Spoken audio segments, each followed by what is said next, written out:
मेरे प्यारे देशवासियों, बहुत बहुत नमस्कार।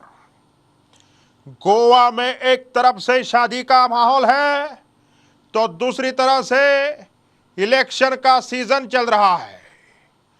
पिछले 70 वर्षों से हम देखते आ रहे हैं कि किस प्रकार से शादी के कार्ड के ऊपर ची, किसों का और पूरे परिवार का नाम लिखा जाता है।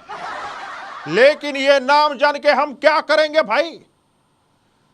मेरे ज्यादा से ज्यादा देशवासी शादियों में तो केवल और केवल खाना खाने जाते हैं। इसलिए शादी के कार्ड के ऊपर खाने का मेनू लिखना, यानी शादी के जेवण में क्या क्या होगा, ये कार्ड पर लिखना जरूरी है, ताकि शादी में जाएं या ना जाएं, ये फैसला मेरा देशवासी शादी का कार्ड देखते ही तय कर सके।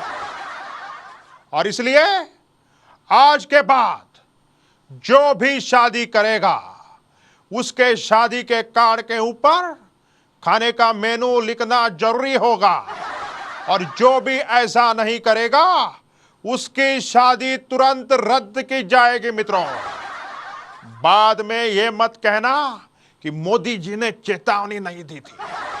यह मेरी सरकार है और हम अलग से सोचते हैं, और यही सोच हमारे देश के युवाओं को एक नई प्रेरणा देगी। मेरा लक्ष्य है देश का विकास। हमने हर जगह शौचालय बनवाए हैं, लेकिन सिर्फ शौचालय बनवा के हम क्या करेंगे? अच्छा खाना भी खाना जरूरी है, क्योंकि खाएगा इंडिया तभी तो जाएगा इंडिया। बहुत बहुत धन्यवाद। भारत माता की जय। वंदे मातरम, वंदे मातरम। जिंदाबाद जिंदाबाद।